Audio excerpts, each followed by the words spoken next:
salut vous tous. Au départ je voulais vous faire un texte mais je me suis dit que vous alliez pas le lire et du coup je me suis dit tiens si je faisais une vidéo et puis après en fait après réflexion je me suis dit que personne allait la regarder non plus et qu'il faudrait sûrement quelque chose pour attirer votre attention comme deux gros énormes mais bon on fait avec ce qu'on a enfin bref mais là c'est vraiment important du coup je voulais vraiment faire cette vidéo. Au début de l'année notre prof d'anglais elle nous montre un sketch sur une arnaque au logement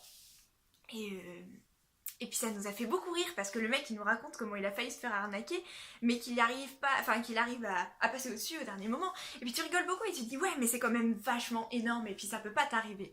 Et là aujourd'hui, donc quelques mois plus tard, je me retrouve dans cette situation où je dois chercher un logement à Berlin alors que je suis en France. Ok, j'ai aucun contact sur place ou presque. Euh, J'ai un allemand qui est quand même vachement basique et je comprends rien du tout aux sites sur lesquels je fais des recherches. J'ai pas de réponse. Et puis là, il y a une réponse d'une meuf d'à peu près 30 ans qui cherche une coloc. Le loyer est cher, mais ça reste abordable pour une capitale. Et on échange beaucoup par mail. Elle m'envoie encore plus de photos de l'appartement et plein d'informations. Et ça a l'air vraiment bien. Elle semble très intéressée par mon profil parce que je suis aussi une fille, que je lui ai dit que j'avais déjà été en coloc. Et, et du coup, c'est hyper important pour elle d'avoir une personne avec qui elle se sent bien, qu'elle va vivre, et puis elle semble très enthousiaste. Et du coup, comme elle est très enthousiaste et que moi je suis d'un naturel enthousiaste, elle me flatte beaucoup. Et puis moi, du coup, je ferme beaucoup les yeux. Et sauf que, oh ouais, t'es là, genre. J'ai une réponse d'un truc qui est bien, pas trop loin de là où je vais potentiellement travailler, avec une nana qui a l'air hyper cool. Alors du coup, ça vend vachement du rêve. Et puis toi, tu galères tellement que tu fermes les yeux sur tout parce que t'es un peu une proie facile en fait. Genre, t'es jeune, t'es étudiante, tu sais pas du tout comment t'y prendre, et puis t'es une proie facile. Et puis moi, je suis un peu teubée, du coup, de base, je suis une proie facile. Et sauf que là, il y a mon cerveau, il me dit ok, Lucie, fais vraiment attention. Et là, je suis genre ok, quand mon cerveau il me dit ça, je fais quoi? Genre, est-ce que je suis parano ou est-ce que je l'écoute? Et puis je repense à ce sketch qu'on a vu. Je me dis ouais, mais quand même, enfin, genre, bon, j'écoute mon doute et puis je check une première fois l'adresse mail. Elle a l'air à peu près normale, donc je me dis j'attends de voir. Et puis elle répond beaucoup avec des échanges très réactifs et ça me met deuxièmement le doute parce que même si c'est quelqu'un de hyper énergique et qui fait beaucoup de choses, justement quand tu fais beaucoup de choses, t'as autre chose à foutre que de passer tes nuits et tes journées à répondre à des mails euh, pour un truc qui va arriver dans 2 mois quand même. Et en plus elle me dit tout de suite que l'appartement est libre et qu'il faut qu'on fasse les papiers vite, comme ça elle me réserve la chambre. Bon ok, ça paraît logique, mais quand même, c'est un peu trop rêve quoi, genre c'est trop évident. Je fais part de mon doute à mes parents et au début ils me disent, pour me calmer, ils me disent que je suis un peu parano et puis de toute façon que ça coûte rien de continuer d'essayer. Ok, elle me demande mes données personnelles, en échange elle me donnera les siennes pour qu'on puisse faire le contrat et le signer et après on parlera d'argent. C'est hyper rassurant. Quand t'es sur la conversation, c'est hyper rassurant. Du coup, tu lui donnes toutes tes données personnelles et une copie de ma carte d'identité. Et en échange, elle me donne une copie de sa carte d'identité. Donc là, je me dis, ouais, on est quand même vachement sérieux. Et puis, elle m'envoie... par contre, l'argent... en fait, l'appart, il est à ma mère. Et du coup, il faudra envoyer l'argent en Espagne parce qu'elle travaille en Espagne. Et ce sera à son avocat. Bon. Là, vraiment, tu commences à douter ta mère. Et du coup, tu te dis, bon, ok, je sais pas, ça paraît plausible, mais c'est un peu bizarre.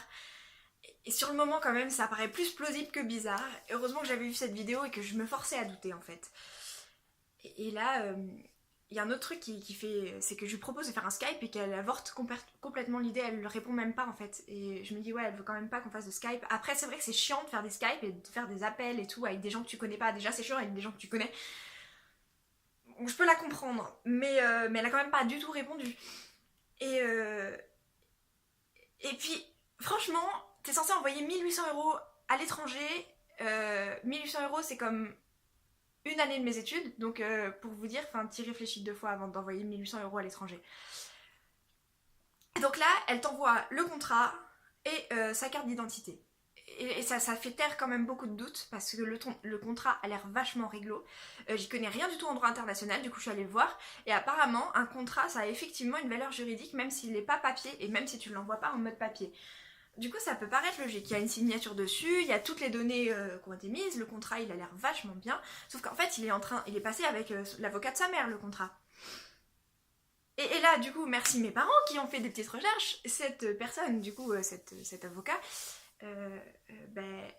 ils ont essayé de le trouver et il n'existe pas du tout. Donc peut-être que le contrat a une valeur juridique, mais quand tu passes un contrat avec quelqu'un qui n'existe pas, bah dans tous les cas, t'es dans la merde. Et ensuite, suite à ça, donc, je doute vraiment beaucoup. Je me dis, bon, ok, c'est bon, c'est mort. Donc, je lui demande une visite. Et là, bah, elle me dit, non, c'est pas possible, je suis pas disponible. Je serai pas disponible jusqu'au 13 mai. Je lui dis, mais c'est pas grave, parce qu'après le 13 mai, moi, je peux envoyer quelqu'un pour vous faire une visite. Ah oui, mais non, c'est pas possible. Et puis, il faut que t'envoies l'argent vite, vite, vite, vite, vite. Et puis, elle te menace presque. Et là, tu sais que c'est une grosse connerie. Et donc, suite à ces recherches, ma mère a trouvé une autre adresse mail de cette fameuse madame avec qui j'étais en contact. Et. Et du coup, bah, je la contacte pour lui expliquer toute la situation et lui dire, cette fois en allemand. Bah oui, parce qu'en fait, depuis le début, moi j'envoie un mail en allemand, elle me répond en anglais. Et depuis le début, on parle en anglais. Et c'est quand même bizarre pour un appart qui est censé être en Allemagne avec une nana qui est allemande. Et là, donc, cette fameuse vraie dame me répond en allemand que c'est pas du tout elle, et que c'est bien une arnaque, et que c'est bien ses papiers d'identité à elle qui ont été utilisés pour cette arnaque. Donc évidemment, je porte plainte, je bloque tout ça, tout ça, tout ça, mais sans cette vidéo et sans mon doute, je me serais fait avoir comme une merde. Et c'est pour ça que je vous fais cette vidéo.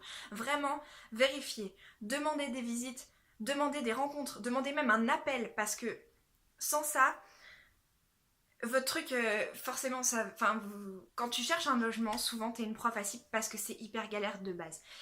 Et heureusement, bah, j'ai pas envoyé d'argent, mais j'ai quand même envoyé mes données personnelles et puis j'ai quand même envoyé ma carte d'identité, donc ils vont pouvoir m'utiliser pour les prochaines arnaques. Et j'ai peut-être porté plainte, mais cette nana, c'est quand même juste une seule nana de tout leur réseau de cartes d'identité volées qu'ils ont. Ils ont une adresse mail avec qui ils ont communiqué avec moi qu'ils feront pas avec quelqu'un d'autre. Donc c'est infini et tant qu'on tombera dedans, eh ben, ça continuera d'être infini. Donc envoyez pas vos données à n'importe qui, n'importe comment, faites pas comme moi.